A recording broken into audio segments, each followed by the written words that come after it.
길르앗에 우거하는 자 중에 디셉 사람 엘리야가 아합에게 말하되 내가 섬기는 이스라엘의 하나님 여호와께서 살아계심을 두고 맹세하노니 내 말이 없으면 수년 동안 비도 이슬도 있지 아니하리라 하니라. 여호와의 말씀이 엘리야에게 임하여 이르시되 너는 여기서 떠나 동쪽으로 가서 요단 앞 그리 시냇가에 숨고 그 시냇물을 마시라. 내가 까마귀들에게 명령하여 거기서 너를 먹이게 하리라. 그가 여호와의 말씀과 같이 하여 곧 가서 요단 앞 그릿 시냇가에 머물매 까마귀들이 아침에도 떡과 고기를 저녁에도 떡과 고기를 가져왔고 그가 시냇물을 마셨으나 그 땅에 비가 내리지 아니하므로 얼마 후에 그 시내가 마르니라. 아멘. 똑같은 사람인데 훈련을 받기 전과 훈련을 받은 후는 전혀 차이가 다릅니다. 똑같은 사람인데 군대 가기 전과 군대 다녀온 후는 전혀 달라집니다. 왜 그렇습니까? 훈련을 받았느냐 안 받느냐의 결과가 있기 때문에 그렇습니다. 하나님의 백성은 우리가 예수 믿는다고 다 된 건 아닙니다. 예수 믿고 거듭났지만 우리가 끊임없이 하나님의 사람으로 훈련을 받아야 됩니다. 그래서 디모데전서는 경건에 이른 훈련 또 연단 그렇게 표현했습니다. 군인이 되기 위해서는 훈련을 받는 것처럼 우리 성도들도 영적인 군사가 되기 위해서는 이렇게 훈련을 받아야 됩니다. 군인들은 육적인 훈련을 받습니다. 우리 성도들은 무슨 훈련을 받냐? 영적인 훈련을 받아야 됩니다. 그 훈련을 통해서 하나님의 사람으로 성장해 가는데 교회를 나오긴 나오지만 훈련을 받지 못하게 되면은 믿음이 자라지 않습니다. 똑같은 사람인데 훈련을 받은 사람과 안 받은 사람 하늘과 땅입니다.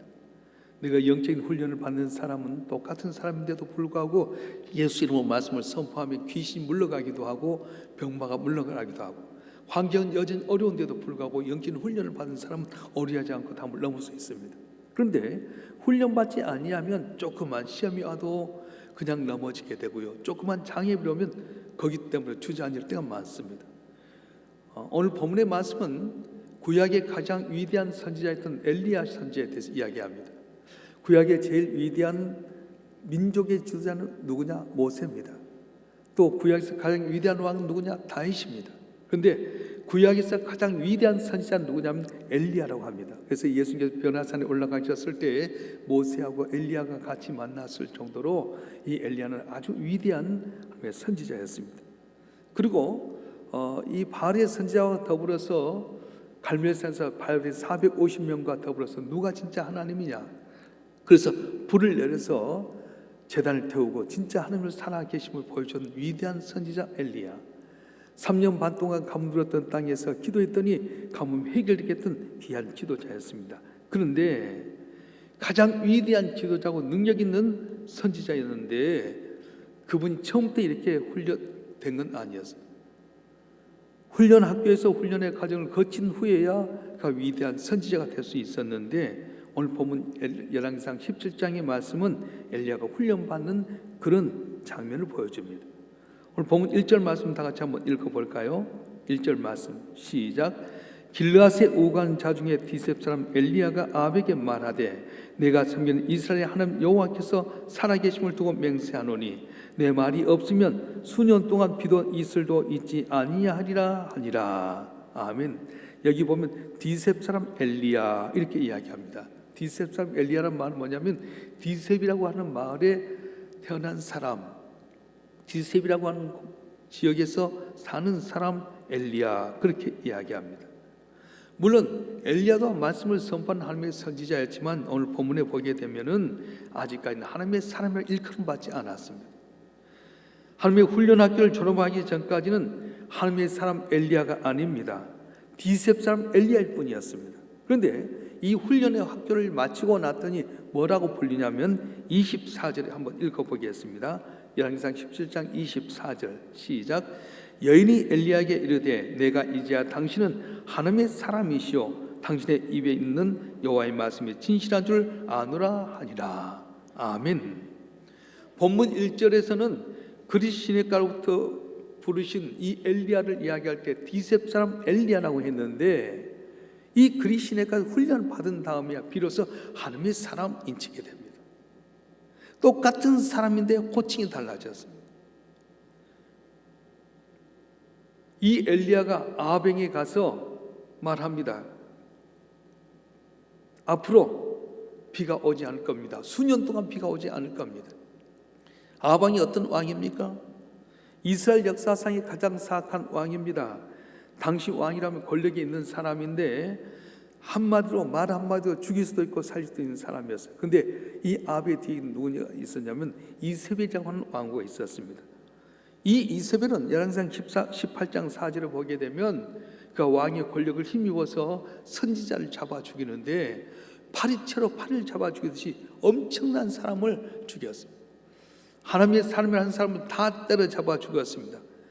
그런 막강한 권력을 가지고 있는 왕과 하나님을 두려워하지 않고 선지자를 잡아 죽이는 이 이세벨 왕후에 가서 몇 년 동안 비가 오지 않는다고 선포합니다. 물론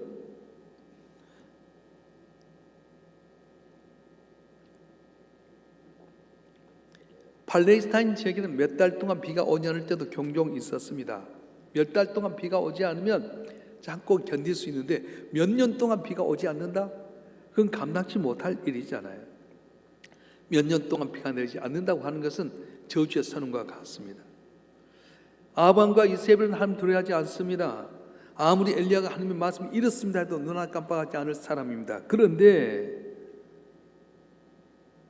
어디서 왔는지도 알지 못한 무명의 선지자가 앞으로 수년 동안 비도 이슬도 내지 않겠다고 하는 저주를 선언했을 때에 아합과 이세벨 왕과 어떤 사람입니까? 하나님 두려워하지 아니하고 하나님의 선지자를 무참히 죽인 사람인데 오늘 본문엔 자세히 나오지 않았지만 선포하고 나서 엘리야가 얼마나 두려운지 모릅니다. 그래서 떨고 있는 이 엘리야에게 하나님께서 말씀하시는 거예요. 3절 말씀 읽어보겠습니다. 3절 말씀 시작. 그리 시내 거라 가서 거기서 숨어 있으라. 아멘. 이제부터 본격적으로 하나님의 사람을 훈련하는데 는 그리 시내 가서 숨어 있으라 말씀하는 겁니다. 그래서 엘리야가 가장 처음 받는 훈련이 뭐냐면 숨는 훈련이었습니다. 따라서 합시다. 숨는 훈련. 사람이 자기 삶의 자리를 버리고 혼자 있는 것 피해서 숨는다는 것 쉽지 않습니다. 그런데 하나님의 사람이 되려고 하면 숨는 훈련이 필요합니다. 신약시대의 가장 위대한 사도라고 했던 사도 바울도 다메섹 땅에서 주님을 만난 다음에 아라비아 광야에서 3년 동안이나 숨어 있었습니다. 아무도 없는 아라비아 광야에서 3년 동안 숨는 훈련을 받았습니다. 숨는 훈련이 뭡니까? 분주한 삶의 여정에서 모든 것 내려놓고 오직 하나님만 바라보고 하나님 앞에서 말씀을 묵상하고 깨어서 기도하는 것이 바로 숨는 훈련이라고 하는 겁니다. 여러분, 우리가 삶에 너무 분주하다 보니까 하나님 잊어버리고 살 때가 많잖아요. 지난 일주일 동안 여러분 어떻게 살았습니까? 하나님을 좀 같이 묵상하고 함께 기도하며 살았습니까? 아니면 아침부터 일어나서 하루 종일 너무 분주하다 보니까 하나님 나와 함께 계시고 내게 말씀하시는데도 불구하고 깨닫지 못하고 음성도 듣지 못하고 뭘 먹을까 뭘 마실까 뭘 염려 하다가 그냥 지내고 피곤해져 있는 모습은 아니었습니까? 하나님께서 이스라엘 백성들을 광야에서 훈련하실 때 여러 절기를 지키라고 말씀합니다. 절기를 지켜라. 그런데 이 절기를 지키라 할 때 반드시 하는 명령이 있었는데 아무 노동도 해서는 안 된다 말씀하셨습니다. 절기를 지키는데 아무 노동도 하지 말라는 이유가 무엇입니까? 분주한 삶에서 벗어나서 그 절기 동안은 온전히 하나님만 바라보고 하나님만 생각하고 지내라는 뜻이에요. 우리는 종종 숨는 훈련을 해야 됩니다. 하나님과 나만의 시간을 갖기 위해서 기도를 해가서 며칠 동안 기도도 하고 말씀도 묵상해야 됩니다. 정 그러지 못하면 새벽이라도 나와서 조용히 말씀을 듣고 기도하는 가운데 하나님을 생각하고 주님과 대화를 나눠야 돼요. 그래서 새벽의 시간이 그렇게 중요한 거예요. 어떤 훈련입니까? 새벽은 숨는 훈련입니다. 분주한 삶의 여정 가운데 지치고 고뇌하고 뭘 계획도 못하는 상황 가운데서 하나님 앞에 나와서 말씀을 통해서 나를 비춰보고 하나님 주의 뜻이 어디 있습니까? 내가 기도한 제목이 하나님 마음에 맞는 것입니까? 내게 만약에 이걸 주시다면 내가 어떻게 살아야 되겠습니까? 코로나 시대 속에서 내가 과연 어떻게 하는 것이 하나님 영광을 나타내는 것입니까? 깊이 묵상하고 하나님과 교제를 가져야 된다는 거예요. 그런 숨는 훈련을 받지 아니하면 내가 하나님 앞에 열심히 섬기고 봉사해도 나의 하나님은 없어요. 교회의 하나님만 있는 거예요. 여러분 어떻습니까? 여러분 교회의 하나님만 믿는 겁니까? 아니면 여러분 개인의 하나님 믿는 겁니까? 한 분 한 분이 말씀 가운데 하나님을 체험하고 기적을 체험하고 전능하신 하나님, 나의 하나님이라는 것을 내가 체험해야지. 누구 집사님 기적이 나타났대, 어떤 권사님 이런 일이 일어났대, 교회 하나님만 돼서는 안 된다는 것입니다. 하나님께서 그리 시냇가로 숨으라고 하면서 사는 방법을 알려주셨어요. 우리 4절 말씀 한번 읽어보겠습니다. 4절 말씀 시작. 그 시냇물을 마시라. 내가 까마귀에게 명령하여 그리 너를 먹이게 하리라. 아멘. 하나님께서 그리 시냇가에 숨어있는 엘리야에게 사는 방법을 알려주는 건데 뭐냐? 까마귀가 음식 배달부가 되어서 양식을 가져다 줄 거라는 거예요. 여러분 이 말씀 쉽게 받아들일 수 있겠습니까? 시냇가로 가면 물은 쉽게 얻을 수 있을 것입니다. 그런데 까마귀를 통해서 먹을 것을 주겠다? 쉽게 받아들일 수 있는 제안이 아니었습니다.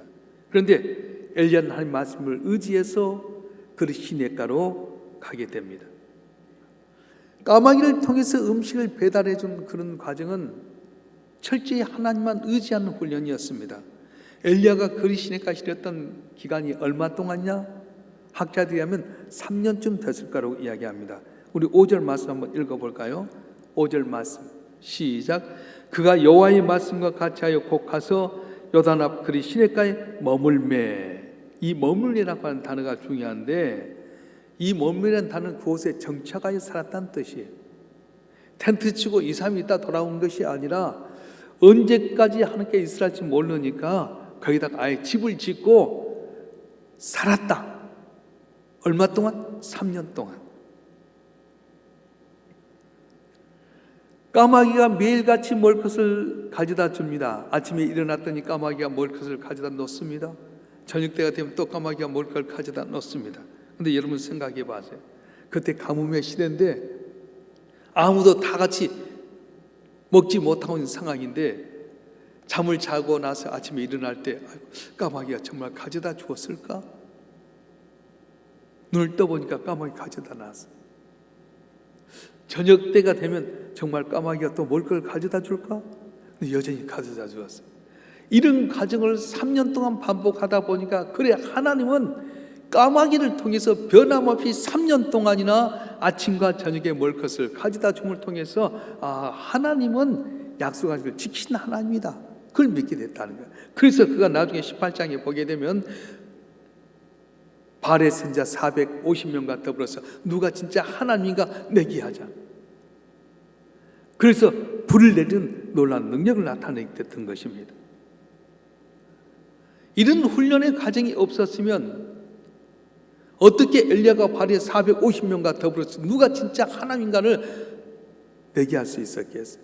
근데 하나님은 그랬으니까 속에서 하나님과 깊은 교제를 나눈 가운데 묵상하고 하나님의 음성을 듣고 약속하신 대로 아침이 되게 되면 정말로 까마귀가 가져다 걸 기다리고 저녁이 되면 또 올 것을 기대하고 그런 가운데 하나님 약속하신 것을 지키신 하나님이다 믿게 됐다는 거예요. 한번 생각해 보십시다. 여러분에게 있었던 여러 가지 사건이 여러분을 훈련하는 과정인 줄 모르십니까? 내게 있던 모든 것이 하나님 나를 위대한 하나님의 사람 말기 위한 훈련의 과정이라는 거예요. 할렐루야.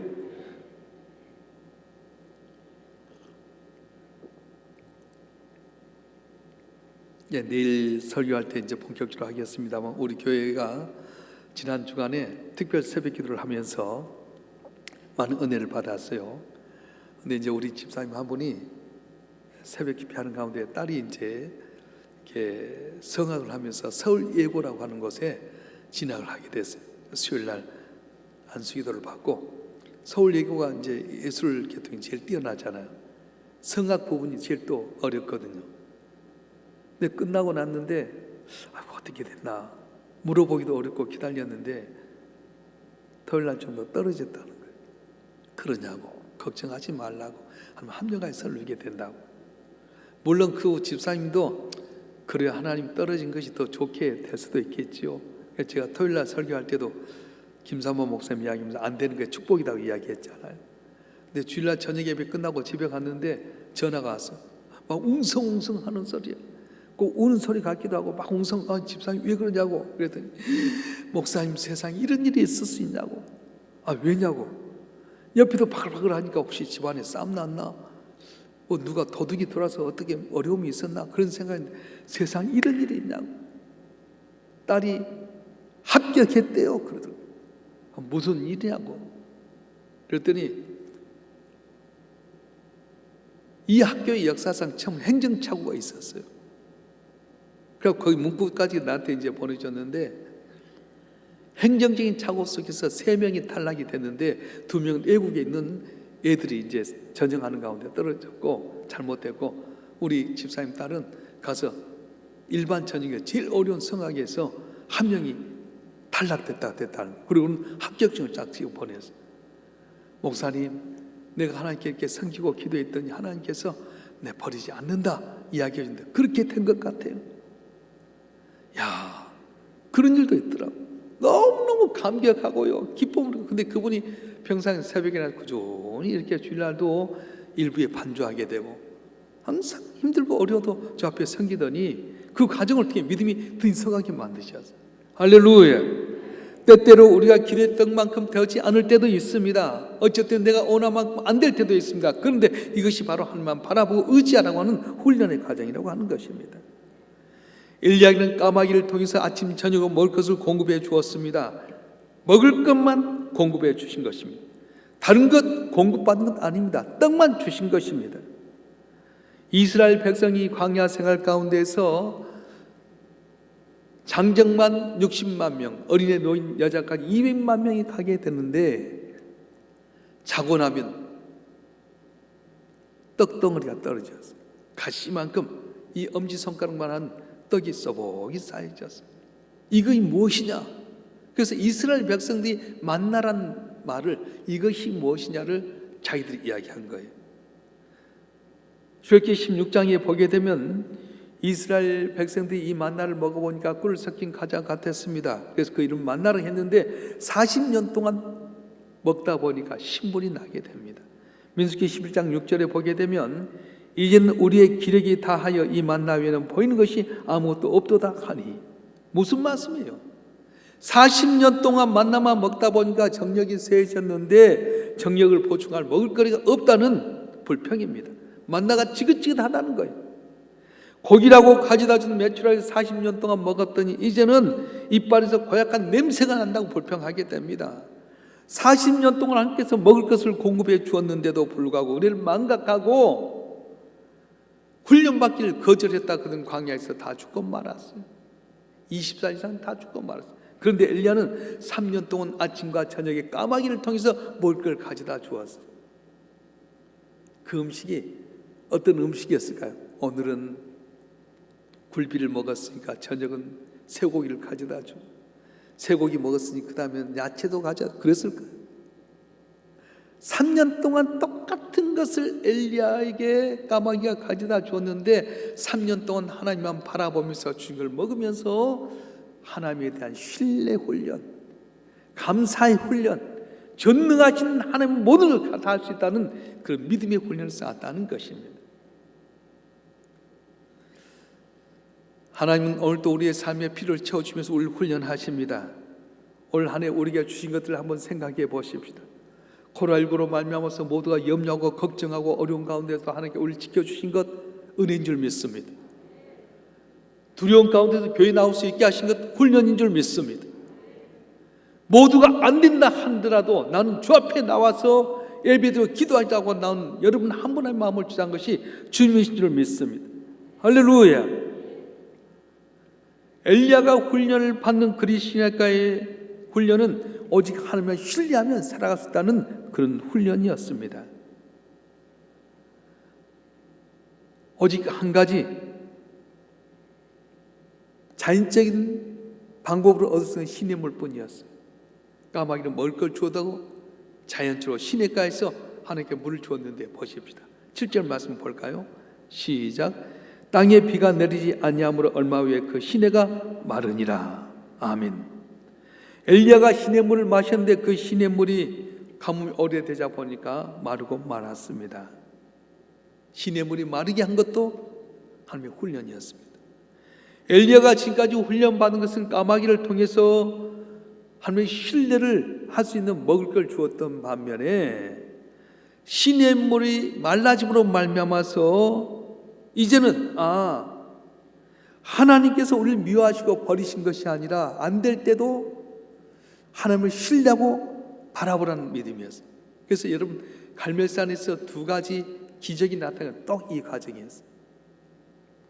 불의 기적을 나타냈던 것은 하나님 신뢰하고 나갔더니 떡을 주었던 것이 까마귀를 통해 먹을 걸 주었던 그 기적같이 매일매일 주었던 거예요. 그런데 비의 기적은 어떻습니까? 시냇물이 말라버린 것처럼 한 번 기도해도 두 번 기도해도 세 번 기도해도 응답이 없을 때에 시냇물이 말라버렸을 때 그때를 생각하면서 기다리는 훈련을 하게 된 겁니다.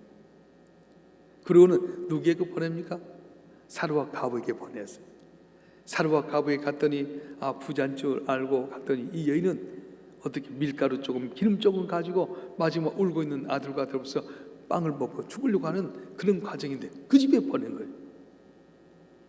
내가 볼 때는 가능성 없었지만 하나님 그런 과정을 통해 철저히 하나님이 아무것도 없는 가부를 통해서 먹게 만드시고 굶주리지 않게끔 만드신 것을 보여주셨어요. 할렐루야. 그렇습니다. 오늘 이 시대 속에 코로나는 우리를 훈련하는 과정인 줄 믿습니다. 힘들고 어려도 너는 하나님만 바라보라. 하나님 의지해라. 물질의 경제적인 위기가 있을지라도 염려하지 말아라. 내가 그 가운데 너희에게 먹을 걸 주고 때를 따라 돕는 은혜를 주실 거라고 하는 훈련이에요. 우리는 어떻습니까? 때때로 내게 있던 거 빼앗아 가버리면은 하나님 안 계시나 생각할 때가 많아요. 사업 번창하게 되면 하나님께 내 사업을 영원히 빼앗아가지 않을 거라고 생각할 때가 많습니다. 그런데 하나님께서 사업을 망하게 하시고 하나님 원망하게 합니다. 우리의 자녀를 주셨는데 일단 우리의 자녀를 선물로 주시면 절대로 빼앗아가지 않을 거라고 생각합니다. 그런데 종종 우리 가운데 보게 되면 신실하게 신앙생활 하시는 분 가운데도 자녀들을 먼저 거둬가는 경우도 있습니다.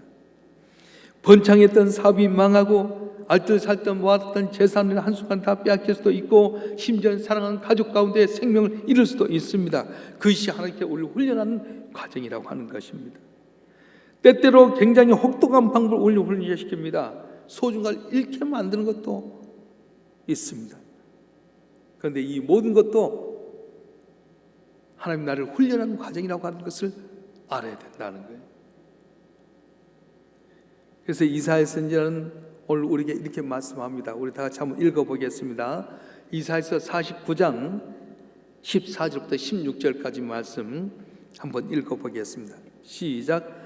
오직 시온이 이르기를 여호와께서 나를 버리시며 주께서 나를 잊으셨다 하였거니와 여인이 어찌 그 젖먹는 자기를 잊겠으며 자기 태어난 아들을 긍휼히 여기지 않겠느냐. 그는 혹시 잊을지라도 난 너를 잊지 아니할 것이다. 내가 늘 내 손바닥에 새겼고 내 성벽이 항상 내 앞에 있나니. 아멘. 때때로 우리는 하나님의 뜻을 이해하지 못해서 불평하고 불만할 때가 있습니다. 왜 하나님 나를 버리셨냐고, 왜 나를 이렇게 어렵게 하시냐고, 왜 내게 고난이 있게 하느냐고 원망할 때도 있습니다. 그런데 하나님은 그때도 난 널 한 번도 잊어본 적이 없다. 늘 내 손바닥에 새겼고 내가 늘 기억하고 있노라 말씀하신 겁니다. 엘리야는 시냇물이 많은 장면을 보면서 하나님 나는 어떻게 살아야 됩니까? 시냇물을 마실 때 참 좋았는데 왜 이제 물도 마시지 못하게 하십니까? 항변할 수도 있습니다. 더군다나 3년 동안 가뭄이 든 상태였기 때문에 우리 얼마나 귀한지 모릅니다. 근데 이제 그 물도 마실 수 없게 되었습니다. 그때 하나님께서 엘리야에게 임하셨어요. 우리 오늘 보면 9절 말씀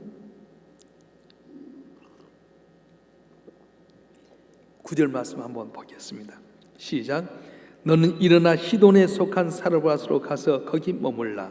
내가 그곳 가부에게 명령하여 내게 음식을 주게 하였느니라. 아멘.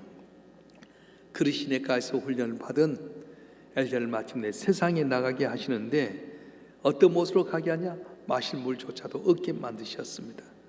한 가부를 통해서 엘리야의 생명을 부지하게끔 만드신다고 했습니다. 어떤 상황에도 네 생명 내 손에 있다고, 그리고 지켜주겠다 약속하셨습니다. 사랑하는 성도 여러분, 코로나19로 말미암아 참 힘들고 어려운 시대지만 낙심하지 말고, 고난 가운데 날 연단해서 마침내 숨같이 쓰임받게 하시고자 하는 뜻인 줄 알고, 언제나 여러분 다른 데는 몰라도 새벽이라도 나와서 저 앞에 깊은 교제를 하는 숨는 훈련을 받는 여러분들을 좀 축원합니다. 내게 안 됐을지라도, 실패했을지라도, 없을지라도 하나님은 날 손바닥에 새기고 기억하고 나에게 복 주신다는 사실을 기억하실 줄 축원합니다. 이런 훈련을 마치고 나가면 마침내 디셉 사람 엘리야가 하나님의 사람 엘리야로 변했던 것처럼, 사람 똑같지만은 호칭이 달라지고 능력이 달라졌던 것처럼, 자, 여러분 한 분 한 분의 삶이 세상 사람들에게 그리스도인다 칭찬받고 입술로 선포한 것보다 응답받는 복된 삶이 되기를 주님은 축원합니다. 축원합니다.